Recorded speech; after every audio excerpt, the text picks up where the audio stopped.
Welcome back to This is VANCOLOUR. Hailed as miracle drugs by many, GLP-1 receptor agonists, which you may recognize as Ozempic, Wegovy, Mounjaro, and Zepbound, have been helping folks at a very large price tag lose weight, improve heart health, and even potentially treat addiction. But setting aside the health conversation around GLP-1 drugs, if millions of people are eating less, drinking less, and thinking differently about food, what does that mean for how Canadians spend their money? Here to explain with the data, the Executive Vice President for Western Canada at Leger, one of North America's fastest growing market research companies, Steve Mossop. Steve, hello. Thanks so much for being here tonight. I'm glad to be here. It's an exciting topic and the numbers are huge. It is a hot topic. So let's talk about some of these numbers. By your estimates, how many Canadian adults are actually on these GLP-1 drugs? Yeah, if you just look at a ChatGPT summary, they come up with some estimates, but we did it through an opinion poll and we found that 8% of Canadian adults are on the medication.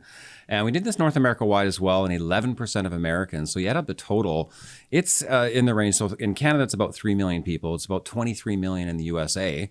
You add them together, and not just that, but there's about an equivalent number of what we call intenders, those who want to be on the medication in the short-term future, and that's going to double the size of it. So in a very short period of time, say 2 or 3 years, you've got this influx of like 60 million consumers that are not only purchasing the medication, but changing almost everything in their lives over and above just the meds. Just from this one drug, basically, right? Yeah. So the folks that are intenders that want to be on these medications, what's the barrier that's preventing them from being on it? Is it just scared of the medication? Like, if you look at where we're at in Canada, so you look at obesity rates across the nation, it's about 30%. So right there's a motivator. You know, anybody who is in that category would probably be thinking of the meds. If you look at the barriers, though, it's partly a funding issue and a healthcare cost. You know, it's not inexpensive every month. And about half of consumers that are currently taking it are getting some form of reimbursement through their, private healthcare or their company or what have you. Another 25% are covering it themselves. Another 25% are just waiting for government to kick in for some kind of a funding later. So cost is the big one. It is the big one, but I was surprised to see this, that 47% of Canadians hadn't heard of this medication. I mean, really? Okay. Where have they been and who are they?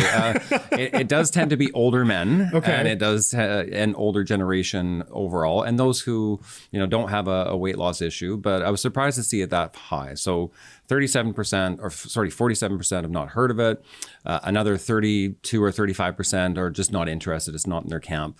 But that leaves the remaining, 10% that are somewhere along that spectrum of, I'm thinking about it and it is appealing to me. And as I said, we've got 3 million already in Canada, another 3 million potentially in the next year or so. Wow. That's a big number that marketers, decision makers, restaurants, everybody needs to pay attention to it. So yeah, let's get into that, because this isn't so much a health conversation, but more a conversation about consumer habits and consumer spending. If you have this sizable population on these GLP drugs, what is the effect on consumer spending? Because I don't think that's necessarily an intuitive thing that people think about right away. It's not. You wouldn't even think of it in the category. It's more of a medical issue, but it's not. It's actually a consumer issue. So let's go back to state of mind. So let's go back to what happens to people when they take it. They tend to feel better. They tend to feel better socially. So you got this range of about 25 to 35% of Canadians who are saying, I feel mentally better. I feel like socializing more. I feel like getting out more. I feel like going even to the movies more than I used to. I feel like doing a whole bunch of things just from a wellness point of view. Yeah. And then you translate that into what does it mean on a consumer behavior level?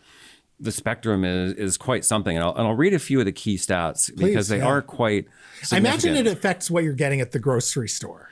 Absolutely. Grocery store is up there, but it's not the number one. You can imagine if you're on a GLP-1 and you lose 15 or 20 pounds, what's the first thing you're going to do is replenish your wardrobe. So you got to go spend. You've got to go. You got to go buy new clothing. So that's number one at 27%. We've got personal care and beauty products. So you're going to look good. You want to feel good, and that's the second highest category at 24. Fitness apparel and equipment. So they might go buy an e-bike or something.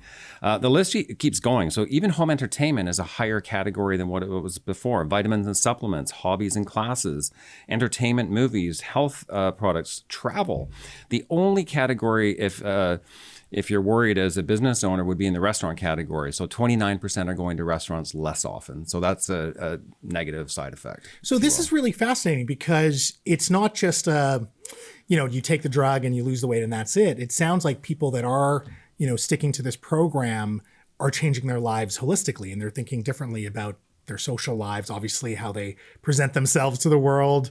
It's a whole thing. Fitness, you mentioned that as well. So it's not just weight loss. It seems to be this it's really life altering. And if you look at how are people consuming just their eating habits alone, we talked before I was on the show about certain cravings that might disappear, whether it's alcohol cravings or sugary cravings. And on the flip side, people are eating more protein in various shapes and sizes. They're eating more vegetables, less fast food, less prepackaged. It's really completely transformed somebody who's on this medication, just how they shop and what they buy. So for the cost of this medication, you said it's not cheap. I believe it ranges from like $500 a month upwards. I just thought people would have less money to be able to spend on things like clothes or fitness classes or whatever else.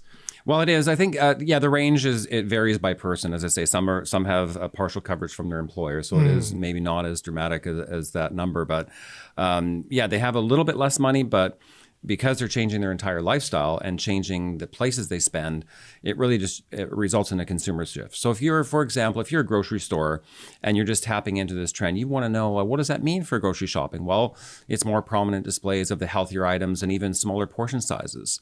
So if you're, at the pre-made section, you might see smaller package designs and smaller options for consumers to buy, because that's how a lot of protein-based options. I feel like that's the hot trend, so right? if you're a smart marketer, you might change your lineup and start to market to this massive group of 3 million people who are shopping with their wallets. Yeah.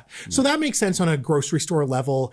What about other businesses? How should they be adapting or, capitalizing on these market trends that are driven by these folks on GLP-1 drugs? Well, any marketer would tell you that advertising is all about emotion. If you could tap into the emotions. So I mentioned those emotions earlier for a reason, is if you're a marketer and you're trying to think of what appeals to people, you have to be aware of their mindset. And their mindset is, I feel better. I feel good. I'm feeling healthier. I'm feeling sexier. I want to be out there and I'm more social. So tapping into that freedom feeling of and then lead it to a purchase decision is often the best way to tie it together. As someone who looks at just how the world is changing, particularly on a consumer spending basis, is this one of those revolutionary moments where, the uptick on something is so high and the lifestyle changes are so dramatic that it is really going to change consumerism? I think you've nailed it. A lot of trends are just trends and they take a long time to adopt. Any technological trend, even something like, iPhones are using ChatGPT or whatever, they tend to take longer. This is almost an instant overnight. If you've got 3 million Canadians that in the past year or year and a half have been using these medications, and then another 3 million, 6 million people all of a sudden are making all those dramatic changes, it's a big movement. I mean, it could be society changing to the extent of, if you say that we have 30% of Canadians who are obese, what will it be 5 years from now? What if it's half that number? What does that mean for us as a society to have half the number of obese people? It changes everything. So I do think it fundamentally is a game changer. Does this mean that I should invest in gyms and fitness stocks? Well, it's always, I don't know. If you look at the company that actually, is it Novo Nordisk, who put out their statement, they said, you often miss the trend before it happens. So if you bought it 2 years ago, you'd be doing fine. Okay, but I think you missed that one. Maybe the after effect stock prices, we'll have to compare notes and see. Absolutely. Steve, I appreciate your insights on this hot topic and looking at it from the consumer angle as opposed to just the health angle. So thanks so much. Great. Thank you. Folks, that's our show. Thank you so much for tuning in tonight, and thank you to Adrian Sala at WikiSleep and Steve Mossop at Leger for their time tonight. Time that you'll never have to change in this province, thanks to BC Premier David Eby. If you have anything to say about Ozempic, sleep, or politicians spreading rumors, I want to hear from you. So shoot me an email, mo@thisisvancolour.com, or please find me on all the socials. I'm at VanColour. Until next time, stay colorful, friends. Peace.